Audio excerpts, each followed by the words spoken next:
ಜನ್ಮದಿನ, ವಿವೇಕಾನಂದರ ಜನ್ಮದಿನ ಅವತ್ತು ಅದನ್ನ ಶಿವಮೊಗ್ಗದಲ್ಲಿ ಉದ್ಘಾಟನೆ ಮಾಡಿ ಚಾಲನೆ ಕೊಟ್ಟ. ಇಲ್ಲಿವರೆಗೆ 7,34,00,000 ಡಿಬಿಟಿ ಮೂಲಕ ಟ್ರಾನ್ಸ್ಫರ್ ಆಗಿದೆ. 7,30,00,000 ಡಿಬಿಟಿ ಮೂಲಕ ಈಗ ಕಳೆದ ತಿಂಗಳು ಮಾಡಿದ್ರು. ಸೊ ಎಲ್ಲ 5 ಗ್ಯಾರಂಟಿಗಳನ್ನು ಕೂಡ ಜಾರಿ ಮಾಡಿದ್ದಾರೆ. ನಿರುದ್ಯೋಗ ಯುವಕರಿಗೆ ನೀವು ಕೊಟ್ಟಿರುವುದು ಚುನಾವಣೆಯಲ್ಲಿ ಹೇಳಿರುವುದು ಬೇರೆ. ಎಲ್ಲ 5 ಗ್ಯಾರಂಟಿಗಳನ್ನು ಕೂಡ ಹೇಳಿ ಮುಖ್ಯಮಂತ್ರಿ ಜಾರಿ ಮಾಡಿದ್ದೀವಿ. ಅಲ್ಲ, ನೀವು ಎಲ್ಲಿ ತಪ್ಪುದಾರಿ ಮಾಡಿದ್ರಿ? ಏನು ಚುನಾವಣೆಯಲ್ಲಿ ಘೋಷಣೆ ಮಾಡಿದವರು ನಿರುದ್ಯೋಗ ಯುವಕರಿಗೆ ಎಲ್ಲ ಮೊನ್ನೆ ಕೊಡುವಾಗ ಅವರೆಲ್ಲ ಭರವಸೆಗಳನ್ನು ಕೂಡ ಈಡೇರಿಸಿದ್ದೀವಿ.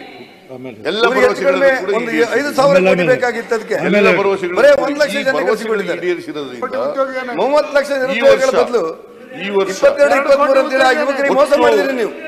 ನಾವು ಈ ಸಾರಿ ಬಜೆಟ್ನಲ್ಲಿ 39,675 ಕೋಟಿ ಅಲೋಕೇಟ್ ಮಾಡಿದ್ವಿ.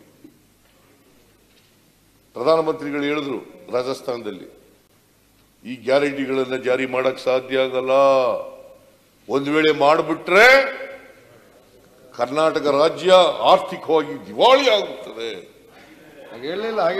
ಯಾರು ಹೇಳಿದ್ರು ಅವರೇ ಗ್ಯಾರಂಟಿ ಕದ್ಬಿಟ್ಟವ್ರೆ.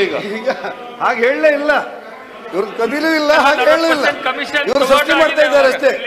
ಇವ್ರೇನಾದ್ರೂ ಚುನಾವಣಾ ಪ್ರಚಾರದ ಭಾಷಣ ನೋಡಿದ್ ಬಿಟ್ರೆ ಅಲ್ಲ, ನೀವು ಇಡೀ ರಾಜ್ಯಪಾಲರ ಭಾಷಣ ಮಾಡಿದ್ದು ಚುನಾವಣಾ ಪ್ರಚಾರ ಬಿಟ್ರೆ ಜನರಿಗೆ ಉತ್ತರ ಅಲ್ಲ. ಇದು ಕೊಟ್ಟಿಲ್ಲ, ಸಂಪೂರ್ಣವಾಗಿ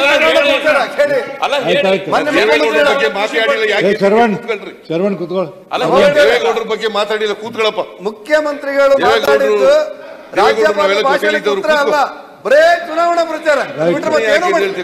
ಯಾವ ಅಂಕಿಅಂಶಗಳು ನಿಖರವಾಗಿಲ್ಲ ನಿಮ್ಮ ಹತ್ರ. ಸಂಪೂರ್ಣ ಅವ್ರು ಸುಳ್ಳೆಲ್ಲ ಸಪೋರ್ಟ್ ಮಾಡ್ತಾರೆ.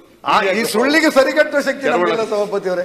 ಇದೆಂತ ಸಭಾಪತಿ ಅವರೇ, ಸತ್ಯದ ತಲೆ ಮೇಲೆ ಹೊಡೆದಂಗೆ ಅದು ಹ್ಯಾಂಗ್ ಸುಳ್ಳು ಹೇಳಿದ್ರಿ? ಕಿಚ್ಚಿಲ್ಲ ಪಚ್ಚಿಲ್ಲ ಉದ್ರಿ ಹೋದ್ರಿ ನೀವು.